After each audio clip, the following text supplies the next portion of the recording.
You're listening to the Haney Company Financial Guy Show. No nonsense, just a crazy mix of life, business, the funny, and of course we're going to talk about your money. So just sit back, relax, and enjoy the ride. What could go wrong? Welcome to another episode of the Haney Company Financial Guy Show. As we step into 2024, I am extremely excited for this episode because I have Jeff Cagna.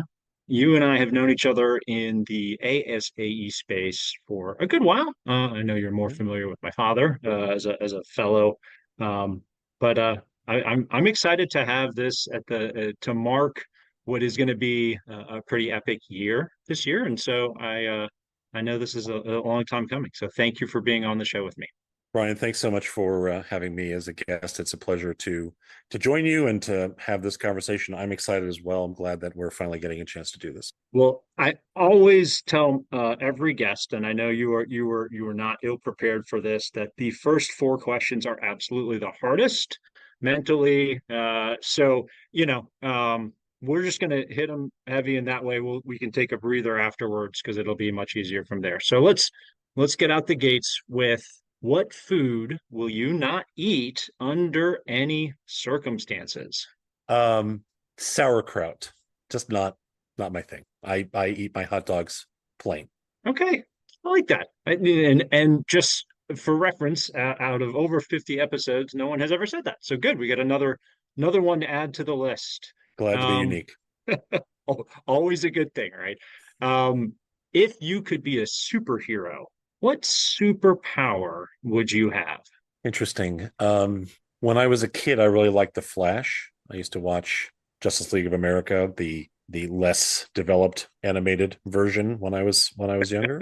And I always thought The Flash, Superman and Batman and others got more attention. I always liked The Flash. Now, Flash has gotten a lot more attention in recent years, but I always like the idea of being able to run as fast as possible, as far as possible. So yeah, I think probably that would be my thing, being more like the Flash. And I think I've grown in my desire for that as well, especially as an athlete, and just thinking about it just from very pragmatic sports things. It would be great to literally run circles around people on an athletic field, on a lacrosse field. So I love that. That's a good one. All right. If you could have dinner with a famous person, and this can be anybody alive or dead, who would you like to have a meal with?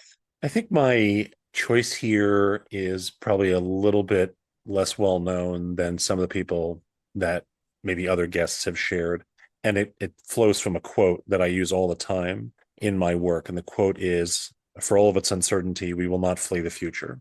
And it's my favorite quote related to the future. It's probably my favorite quote overall. And it comes from a speech delivered in 1976. So it's now 48 years this summer, delivered by Barbara Jordan, who was a former member of the United States House of Representatives from Texas, and a brilliant woman. And so I would love to, if I could, have dinner with her.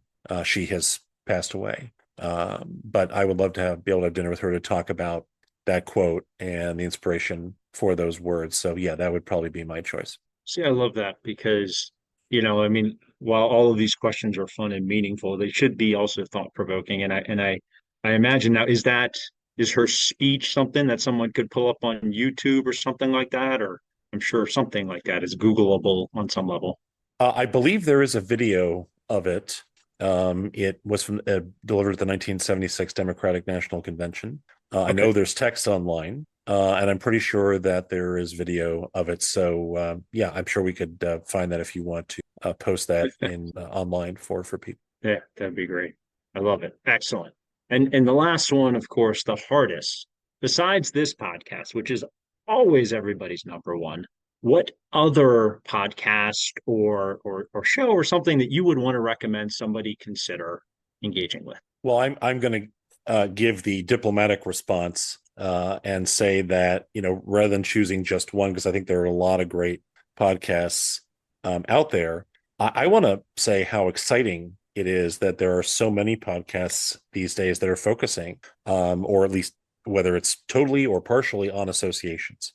And part of the reason why I'm excited about that is, as you know, part of what I'm trying to do this year is talk about the board's duty of foresight and the 10-year milestone of the board's duty of foresight. So I'm working to do 24 podcast interviews in 2024.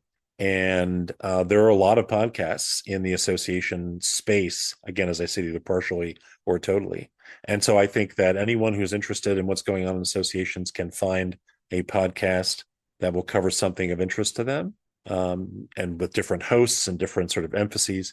But so I'm excited because a lot of the conversations I'll be having in the coming months and throughout this year will be focused on these podcasts that are in the association space, including yours that I'm very pleased to be a part of today. No, I love that. And I agree with you. It's great to see this medium take off the way that it has.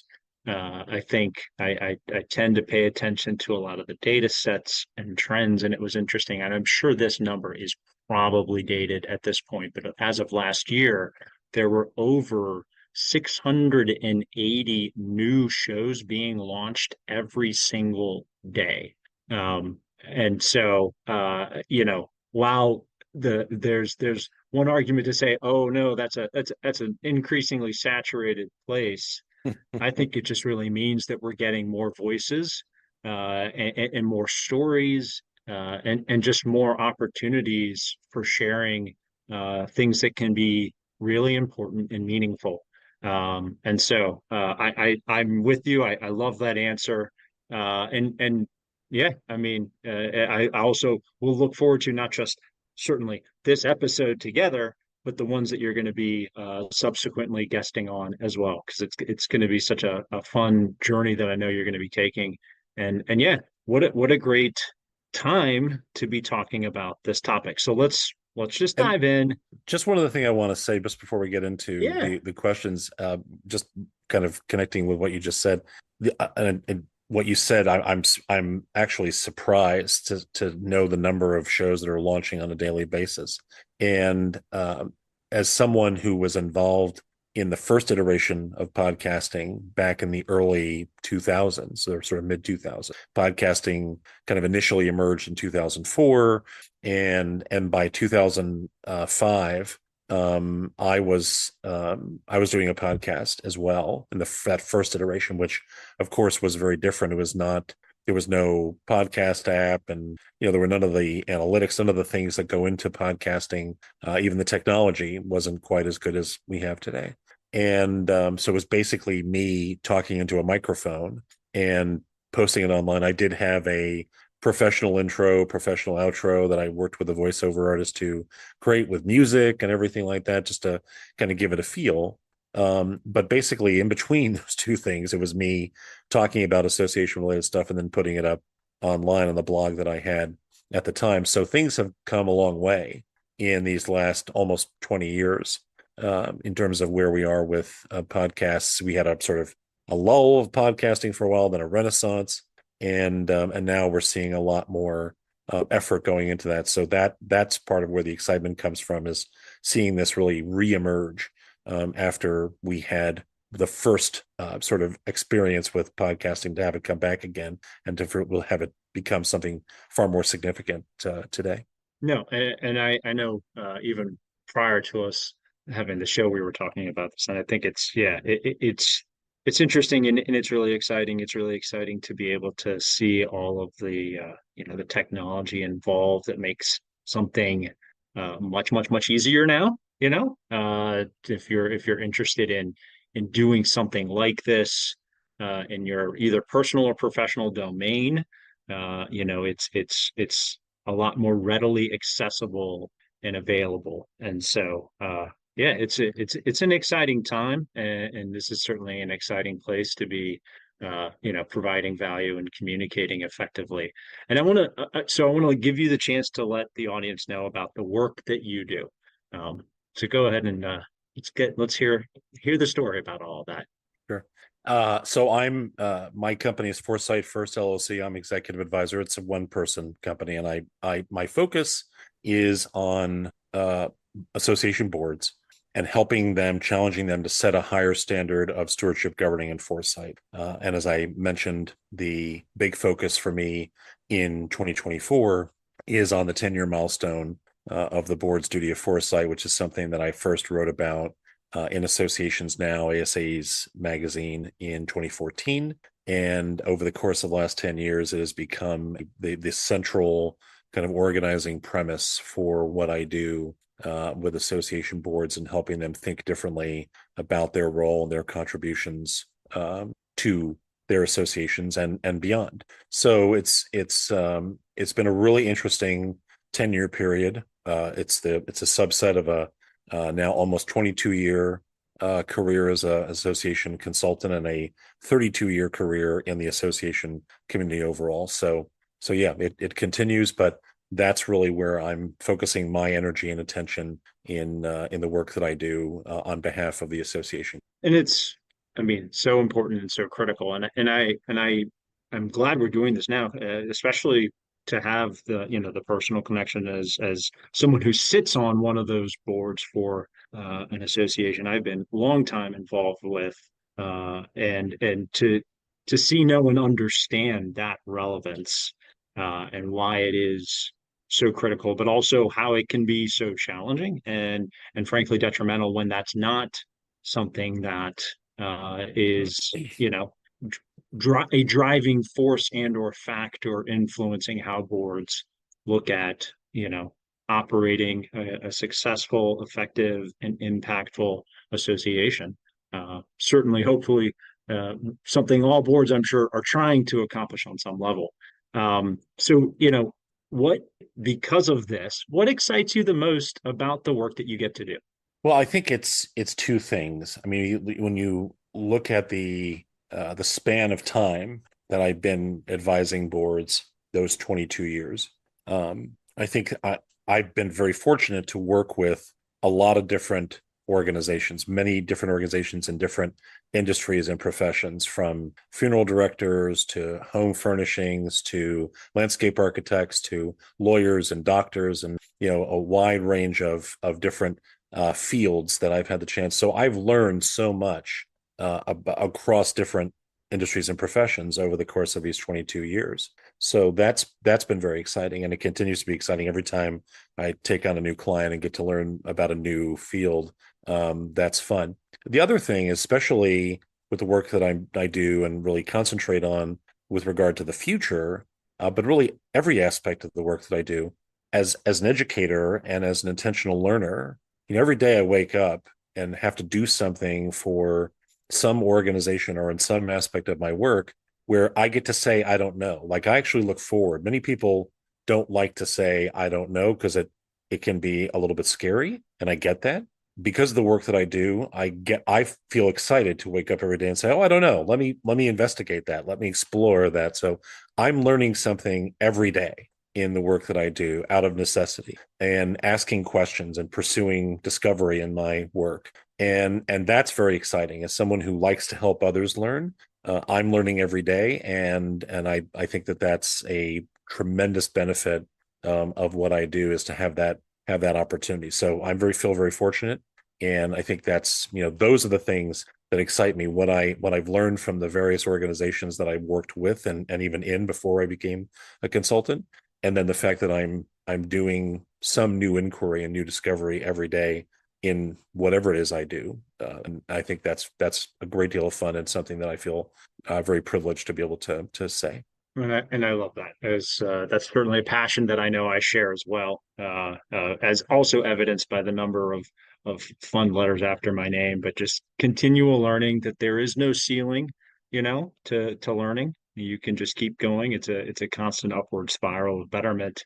And and yeah, I understand completely how that can be very exciting. And there was a word that stuck out to me, that maybe I kind of want to talk to you about a little bit. And it's that concept of kind of being a futurist.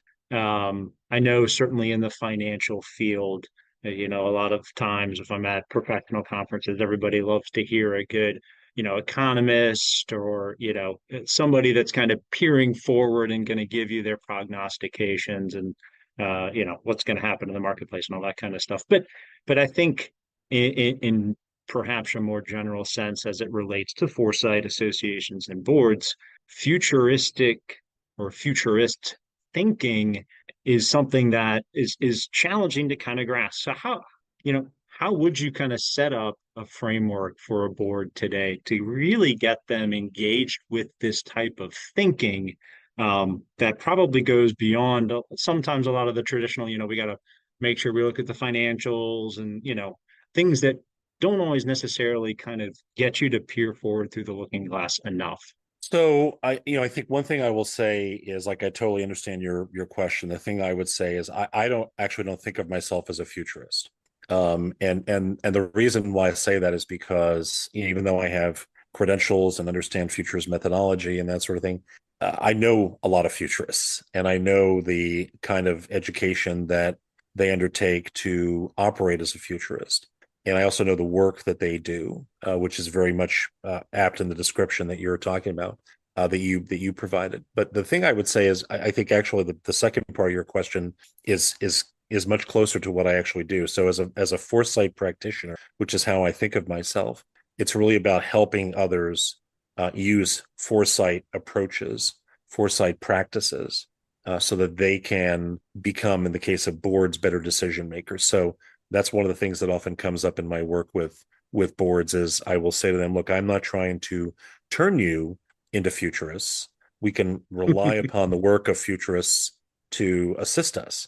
What I'm trying to help you do is become better decision makers by helping you orient your thinking and decision making toward the future.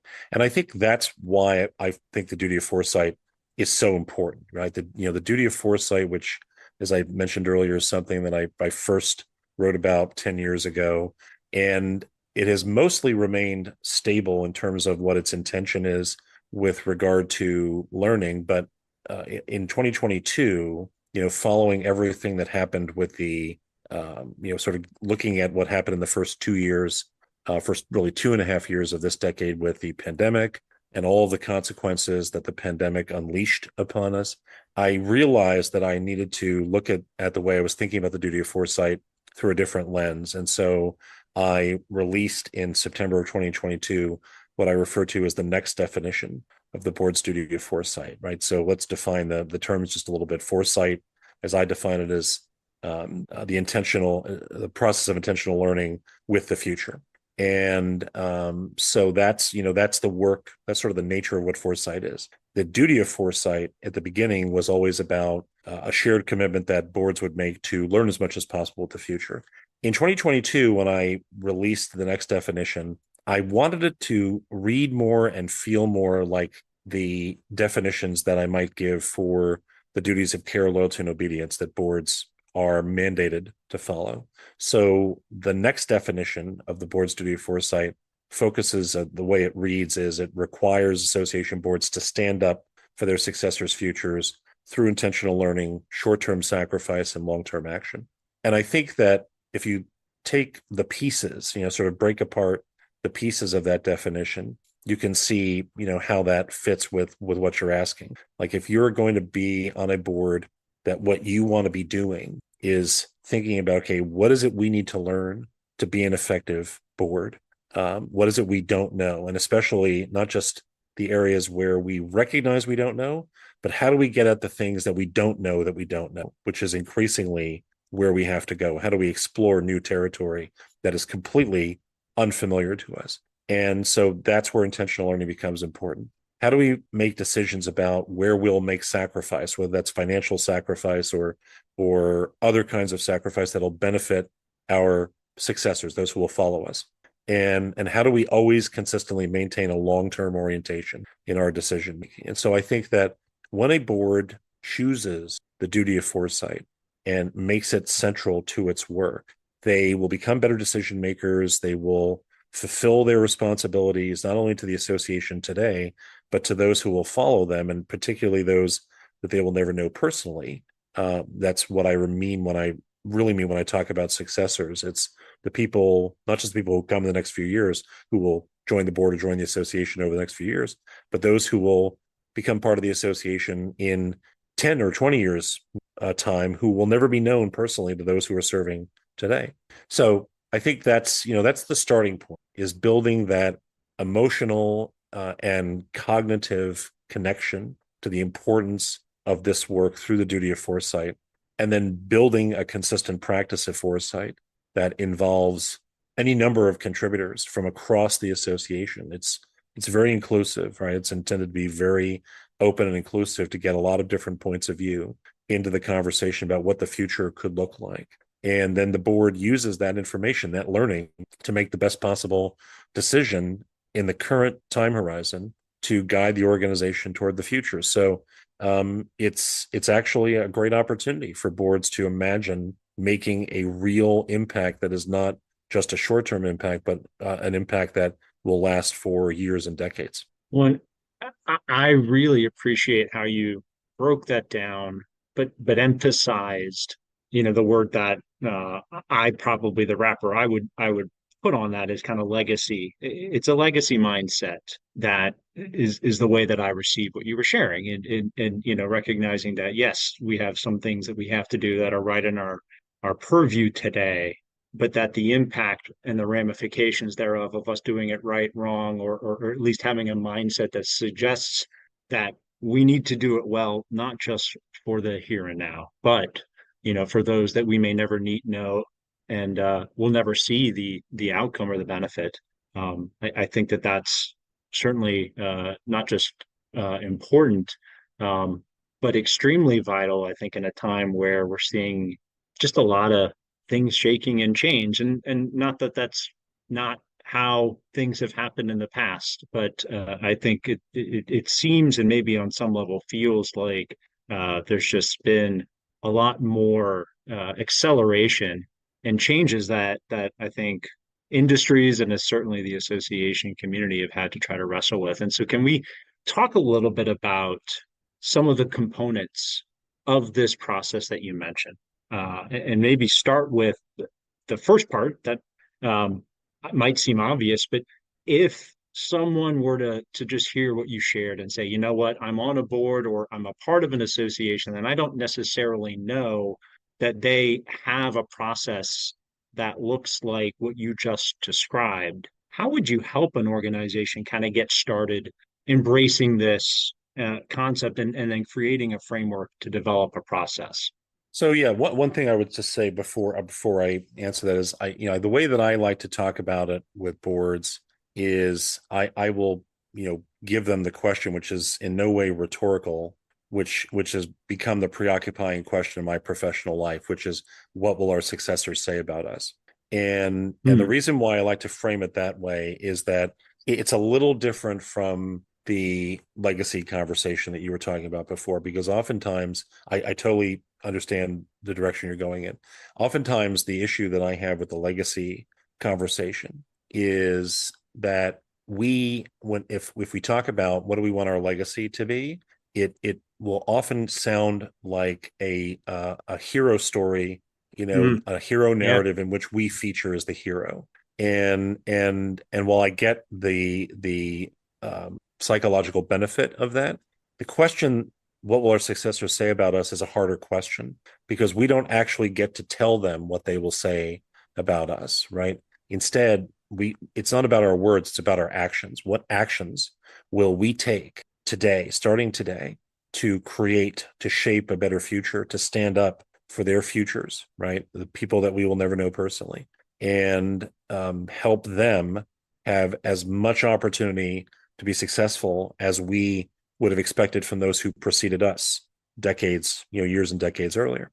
So it challenges us to make it about our decision making rather than just our the way we describe ourselves. In terms of what we would do, I think I think one of the biggest surprises that most people have when they're starting out on a foresight process, at least with me, is we don't just dive into what are all the possibilities around things. I think that's more visioning around things, which may have a place. But I think that's one of the big confusions people have, is that foresight is not the same thing as visioning, because visioning tends to focus a lot on, okay, what are all the extraordinary possibilities we might imagine? I prefer to start with a harder conversation, which is, what are our orthodox beliefs? And orthodox beliefs are the deep-seated assumptions that we make about how the world works. And in a world that is increasingly nonlinear, increasingly incomprehensible, increasingly turbulent, so many of the orthodox beliefs that we've held for years and decades about how our organizations work, how our world works, whatever worlds we're talking about, the world of the association, the world of the profession or industry, the world writ large.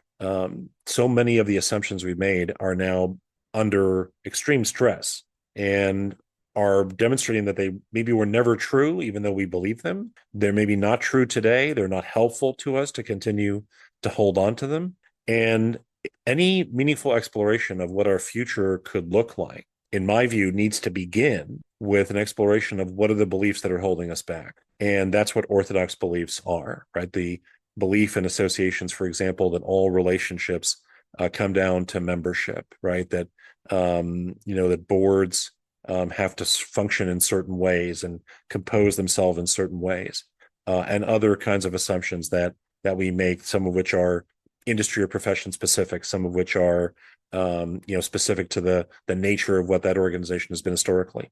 So the starting point for any meaningful exploration of where we could go really needs to start with kind of where we've been and what baggage, if you will, that we've picked up along the way. Or another way of thinking about it is that in order for us to better hear the signals of the future that is emerging, that is really all around us, we've got to be able to turn down the noise of the past. And that's really what our orthodox beliefs are, is that noise of the past that prevents us from engaging in the kind of learning, the intentional learning that we need to do to better understand where our futures are going and what they could become and what we need to do to guide them toward the pathways that we would like to be on and away from the pathways that would be more detrimental. So I think that's the starting point for these conversations. And as I said at the beginning, this is the hardest conversation to have, because it's hard to, sometimes people grapple with what orthodoxy is. They will grapple with what it means to them, because we develop our personal and collective identities around our belief systems, right? So when they're being challenged, especially by someone coming in from the outside, and when we're challenging them ourselves, it can be difficult. But I promise you that once people start doing it, for many people, it's a relief, because it gives voice to things that they've been feeling for a very long time. It gives a safe space to have a difficult conversation, and it opens us up now to be able to do more learning so that our possibilities for what our futures could be are greater. And I've heard that said to me over and over again by directors and officers and CEOs who will say, the orthodoxy conversation is really hard and we continue to struggle with it. But by having it, we are opening ourselves up to a richer set of possibilities and new learning that would not have been available if we had simply been stuck in our orthodoxy. So that's the starting point, I think, for this kind of conversation before you can move more deeply into some other areas. And I really appreciate that on so many levels. I think of, I receive it personally in terms of a practice that I have for self-development, reflection, and improvement in my own life in all of the domains that are really important to me.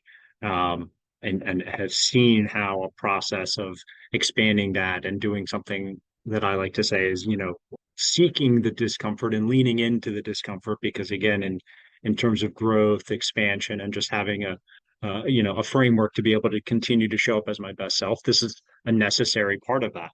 Uh, you know, uh, but yeah, doing it in a professional domain as a board uh, finds itself in, and also on all the levels with what you were sharing is important. But yeah, you're right. It's, I'm sure, the hardest or one of the hardest kind of places and conversations to have and start.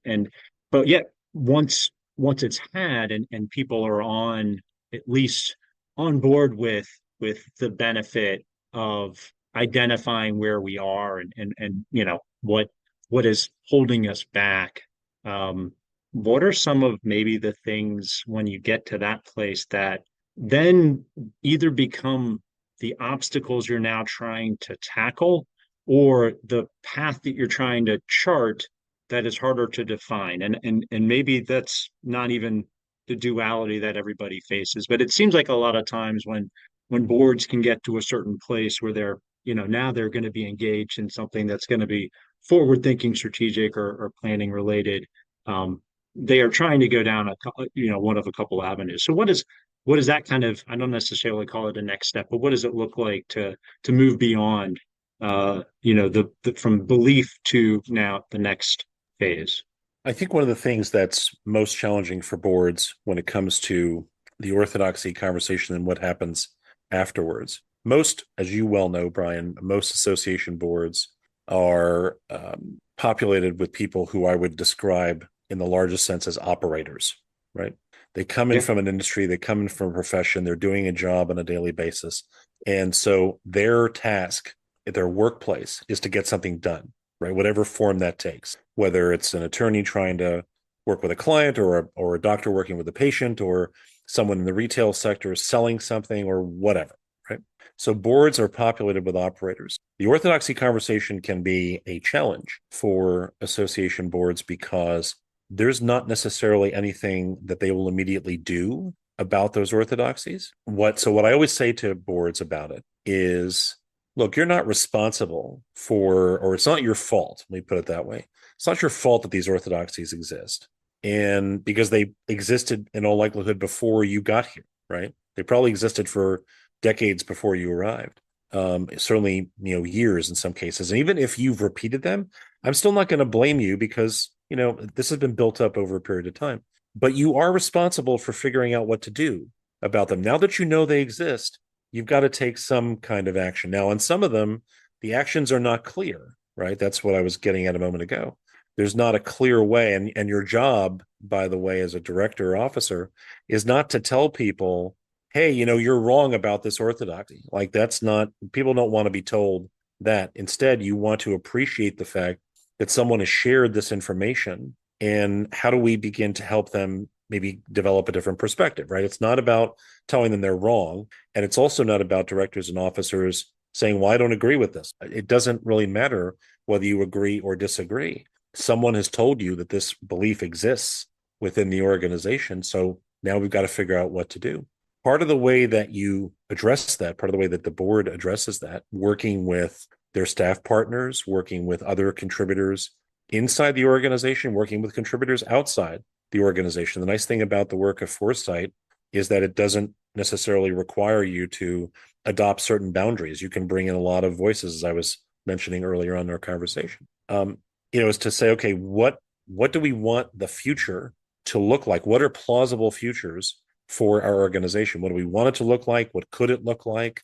How do we build scenarios around what those futures could be? How do we have conversations about those scenarios? And then where do the orthodoxies of today, the current orthodox beliefs, fit into that and maybe exist or operate, function as kind of limiting beliefs that will prevent us from getting to those futures, or actually could accelerate our decline into a future that we don't want, right?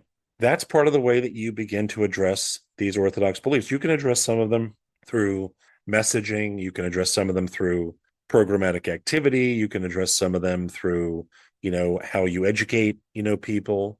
There's a variety of approaches that you could take to try to address them directly. But I think in a Foresight context, the way that we would want to try to address them is to say, what is it we're trying to create in terms of a 36-month, 48-month, 60-month, 72-month future for the association? And how do we, by designing that, by developing our approach to that, we will begin to defeat the orthodox beliefs. The other point that I would make here is that the conversation around orthodoxy isn't just about the specific orthodox beliefs that come up in discussion, that a board will identify.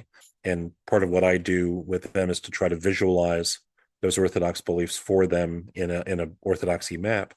It's not about even just about the specific orthodoxies that they identify and visualize. It's about developing the habit of mind to think and act beyond orthodoxy at all times, right? So as they're having conversations about any issue, any decision that they're making, whether it's a short-term decision or a long-term decision, that they be aware of the fact that orthodoxy exists in the organization, in their decision-making process, in their conversation.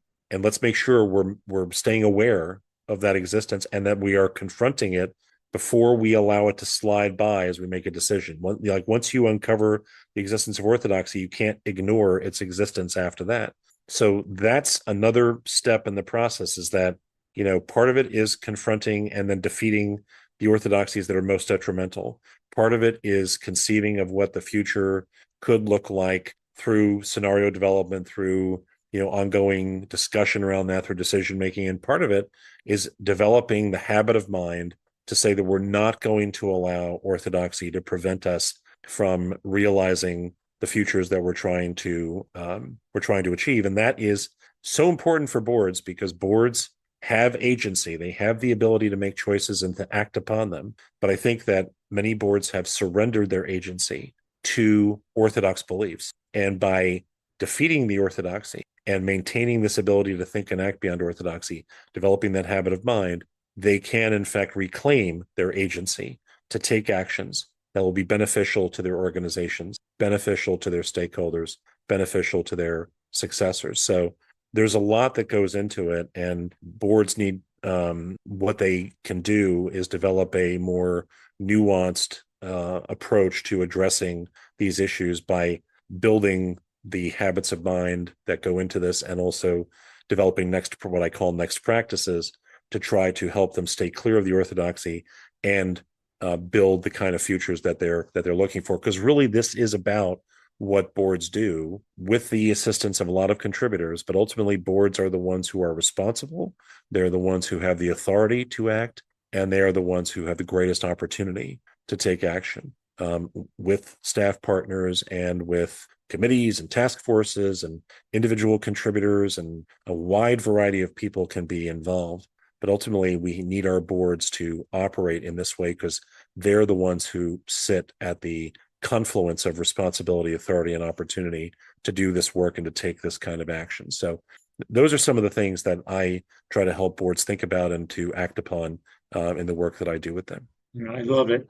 I think it was Stephen Covey that says sometimes how you see the problem is the problem, and developing a framework for, recognizing that and making that a part of the process, I think is so crucial. And, I mean, again, I just keep thinking of all of the experiences that I have, and how I see this, also how we work with so many of our association clients, and just trying to be a partner to them to provide our element to their decision making that is necessary, whether it's risk mitigation or financial or other things. Um, what do you think? And this is, it's probably hard to distill down some of the major issues that I think we're facing, but um, if you had to pick a one, two, or three issues, if we put the word in air quotes, that are the most significant for boards and association leaders in general to be wrestling with right now, what are some of those things, especially in this kind of climate and environment of technology change? I mean, there's so many things we could put on a list of the things that are kind of external and sometimes internal forces impacting us. But what are some of the things that maybe come up the most frequently at this point? Yeah, so I think any board that is interested in building a consistent practice of foresight, and obviously part of that, as we talked about, is around the orthodoxy, and then another aspect of this is really having that constant intentional learning in the five areas that we tend to focus on in foresight: social, technological, economic, environmental, and political factors and forces. The acronym is STEEP, ST. And to look at those STEEP factors and forces, and to recognize that they're going to be a part of everything that goes on in our organizations, that social factors influence associations, given the nature of what associations are. They are very much a part of the fabric of society. So social factors are going to be a part of it. Technology is clearly an issue. I'll come back to that. Economic factors, environmental factors, and broader political factors. I think specifically, right now, more and more it's going to be about, what are the dilemmas that boards are going to have to confront because they will not be easily resolved. One of the biggest areas of dilemma right now is around technology. On the one hand, recognizing that associations, like every organization in 2024, need to use technology in order to create value for stakeholders, in order to capture value into their business models. And certainly, I've been a proponent for a long time that associations should capitalize on technologies to benefit themselves, stakeholders, and successors as much as possible. But there's a dilemma in 2024, which is that we have technologies, particularly and notably artificial intelligence technologies, machine learning and AI, that we know are creating real harm for real people.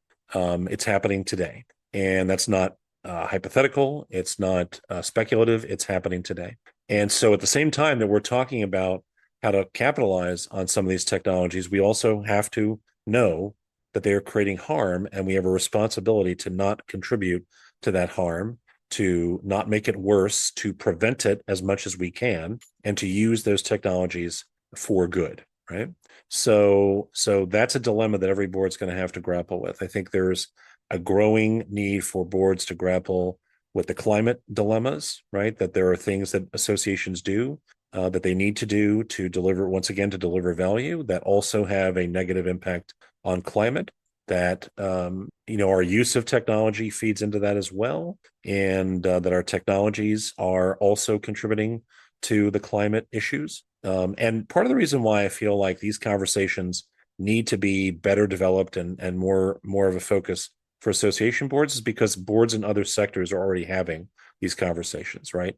These are issues of material risk for their businesses. And so they are having to have those conversations. Public company boards, which are more highly regulated than association boards, must have these conversations. And I think, generally speaking, no matter where you come down on any of these issues substantively, there are risk factors that they create for our organizations that must be considered.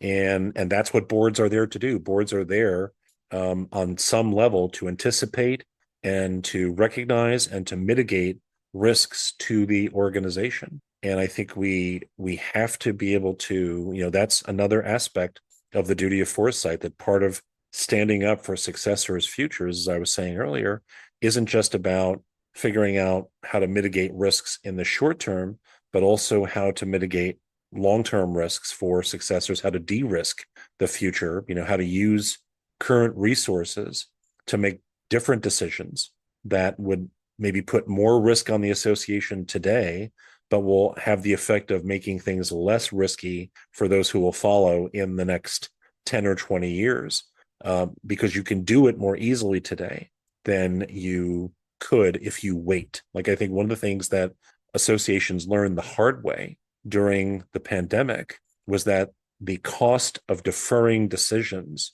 made everything more expensive, literally, when you had no choice but to have to move quickly, as so many associations had to do during the pandemic. So many associations had to quickly turn in-person meetings into virtual events in order to not lose them entirely. And because they had not necessarily been investing in those capabilities on an ongoing basis, it becomes a whole lot more expensive when you are one of 100 or 500 or 1,000 organizations all trying to do the same thing in very tight windows, right? I refer to this sometimes as governing debt, right? Like we're piling up the debt by failing to make our decisions early. And so we make it harder for us to get out from underneath that debt. That's mostly metaphorical, but in this case, what I'm talking about is actually financial, right? It's actually more expensive to try to mitigate risk later than it is to mitigate it sooner. And so the duty of foresight and all the foresight work that we talked about earlier, including the issues around orthodoxy related to risk itself, are all central to how boards have to think about this. So whether it's technology, whether it's environmental factors, whether it's the ongoing concerns of our national politics and the extremism that we see present in the not just in the U.S. but around the world, the rise of authoritarian governments. These are all concerns that I think association boards are going to have to talk about more fully and more openly and more deeply, because they are part. Our organizations are part of this. We have roles to play as 21st century societal institutions that can, I think, contribute to solving some of these issues, contribute to improving where we go in the rest of this decade and into the 2030s and beyond. So I think the role of boards is changing. The role of association boards is changing, and the nature of their responsibilities is growing, as is the case for boards in other sectors as well. I don't think that can be avoided, nor should it be avoided. I think that's what we need from our boards as we look toward the rest of this year, and particularly as we approach the midway point of this decade, which we will in less than a year. We will be in the second half of this decade come January 1, 2025. So we're counting down to that inexorably, and we need to better prepare ourselves for what comes next as we move into the second half of this decade, which I think is more acceleration of this disruption, more intensity, more turbulence, looking toward the 2030s. One with that last comment, as we look forward, one, I guess, if I were to pull it together, theme that I think has come up, certainly in the industry that I work in, but that I've seen across a lot of other industries in the association space is kind of the relevance conversation, where an association representing an industry faces the plausible reality that the nature of things have changed so much that maybe their place and space in what they're representing, who they're representing, and how they're represented has materially changed. And that's a hard, certainly realization to come to. But then, the decision making cards that get dealt to you in terms of, well, how do we become the association of tomorrow when today we may not be that anymore? So I don't know if I did a good job of quantifying that as a theme, but I think it's just, very much a recognition of your race to relevance and continued relevance, as well as I think leadership. Um, is that something that I'm sure you're seeing happen in certain domains and spaces? And if so, how can we use that as something to talk about what boards and associations need to be looking at for the second half of this decade and moving forward, especially if they find themselves in that place? So yeah, it's so interesting because if you go to my LinkedIn profile, you'll see at the top there that I describe myself in part as an association contrarian, and that's my sort of the reputation that I developed over a period of time that I initially was a little uncomfortable with, but then I've leaned into over the years. And part of my contrarian view, which I've been writing about and talking about for a long time, is that associations are playing a losing game by thinking about and talking about relevance. That I think part of the problem is that we've invested ourselves in trying to run a race that can never be won because it's not the right race. And setting aside just my personal view that announcing yourself as not relevant is not a great communication strategy. And so there's that. But I think that what I'm talking about, what I think is important about the duty of foresight and everything that goes into that, the duty of foresight, the work of foresight, which is that building of scenarios and trying to understand what the futures could be, the consistent practice of foresight, is really saying, you know what, we are an important contributor in our industry or profession, right? We have a voice, we have agency, right? When boards think of themselves as stewards, right, as a stewardship group, like the duty of foresight is central to what I do with boards around what I call stewardship, governing, and foresight. That's my approach to their work, right? So it starts with a grounding in the importance of stewardship as an alternative to leadership. Like, you are a steward of this entity. You're a temporary occupant of your position. Your responsibility is to leave it better than how you found it, right? Part of that is saying, okay, what is it we're going to do to leave it better than how we found it? How do we govern in a way consistent with that belief system? How do we integrate foresight into that work so that we can govern and steward in the way that we need to? And at the core of that, at the confluence, the overlapping circles of stewardship, governing, and foresight sits the duty of foresight. So the duty of foresight is at the core of the idea of how they will function together as a board in a collective sense. And I think that when they adopt that mindset and all the mindsets, and there's a lot more to it than we can go into today, but there are core convictions that boards need to bring to the table. There are habits of mind that I referred to earlier that they need to develop. What those core convictions and habits of mind are all about is saying we matter as a board. We are important what we do. We are important as an association. We contribute to our profession or industry. So in some ways, it's the antithesis of announcing that one isn't relevant, whether directly or indirectly, right? It's an acknowledgement, an acceptance of responsibility because you are important. And because you're important, you have something to contribute here that everyone needs from you, right? And so I think that I take the overall point that organizations need to figure out kind of where they are along this pathway as we move toward the second half of this decade, the 2030s, and beyond that. For me, what I very much hope and what I try to help them do is recognize that they do have their own agency to make things be different, that they may not be able to do it on their own, right? They may need to work with others. They may need to adapt, and certainly a lot of this is about adaptation. Directors and officers, staff, everyone will need to adapt themselves to the realities rather than expecting the realities to adapt to them. That's just not going to happen, right? The future doesn't negotiate. The future doesn't cooperate, right? It's going to be what it is. And we can influence it and shape it, but we're ultimately not going to, prevent all the things that we would like to prevent. We're not going to be able to create all the things we'd like to be able to create. We can do as much as we can, but we can bring a lot more endeavor to it if we are working together collaboratively and cooperating with one another rather than functioning in more of a competitive, mindset, which unfortunately afflicts so many of our organizations. So I would like to see us shift our mindsets quite significantly in order to be able to function in this environment, which is increasingly unforgiving and, in many ways hostile to things that we care about in our organizations. And we don't want to make it worse, right? We want to try to make it better as best we can. And I think that is possible, but it requires a fundamental shift toward where we're going, right? A future orientation, a long-term orientation versus a past and short-term orientation, which is a fundamental problem, not just in our organizations, but across our society. So I'd like for us to think together differently about how we make that happen. I'm focusing a lot of my attention on the board aspect because I think that's where a lot of the energy and ability to act exists.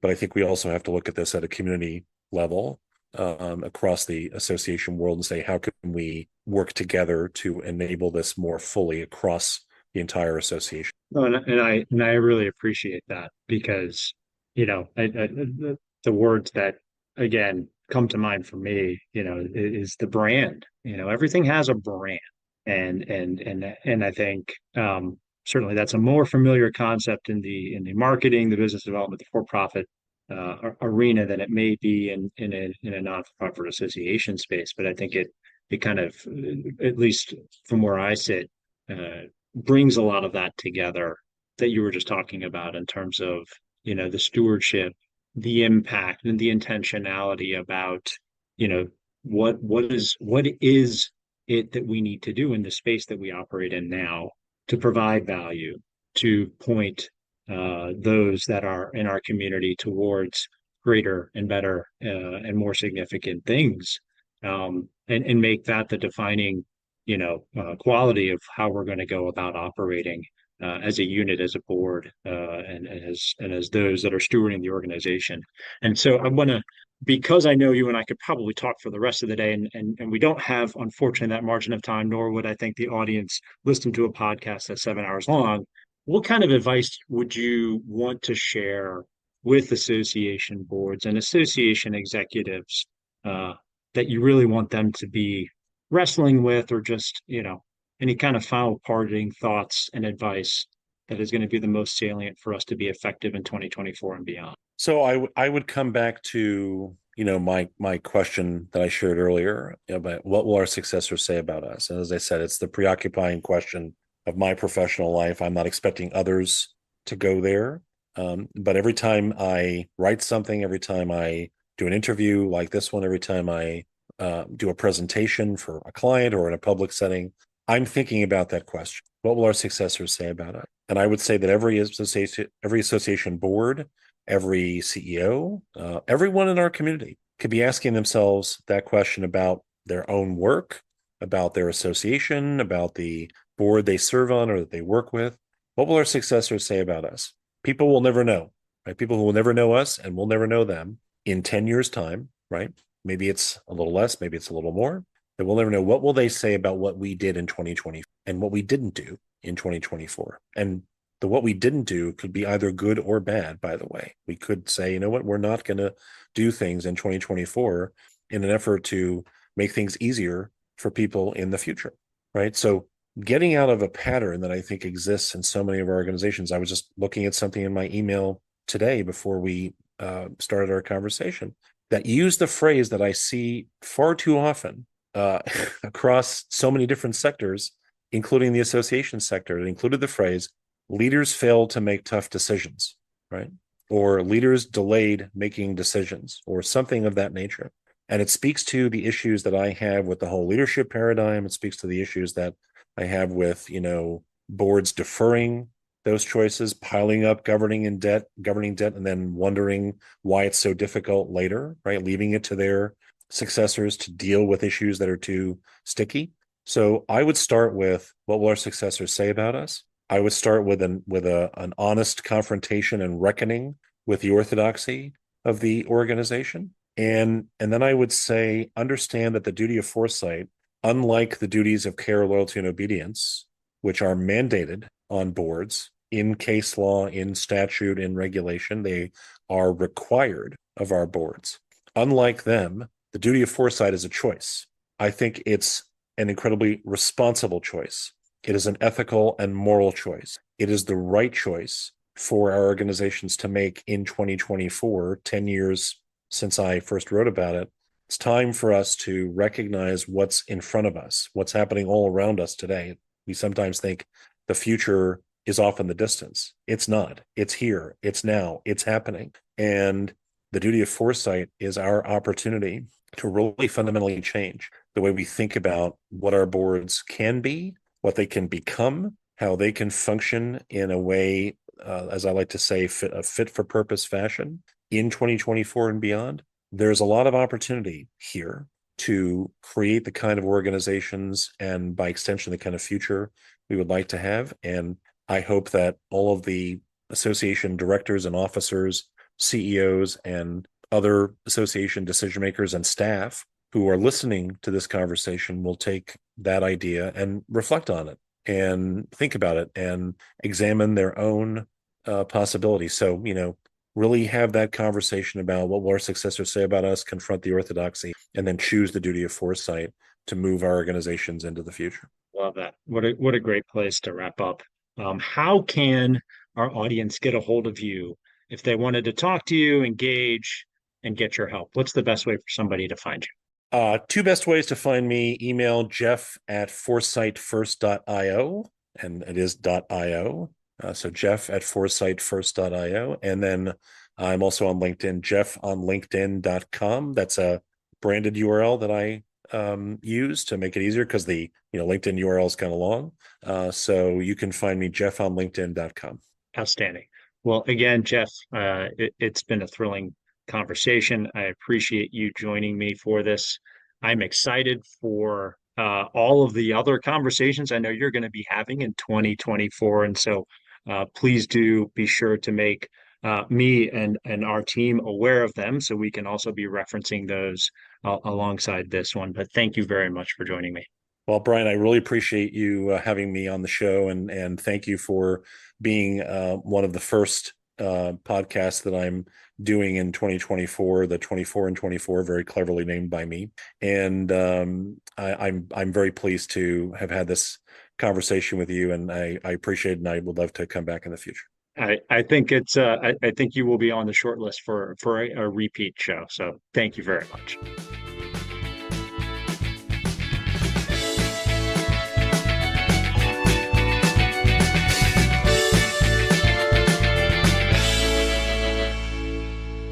The information provided in this podcast is not intended as specific tax or legal advice and may not be relied upon for purposes of avoiding any federal tax penalties. The Haney Company, its employees, and representatives are not authorized to give tax or legal advice.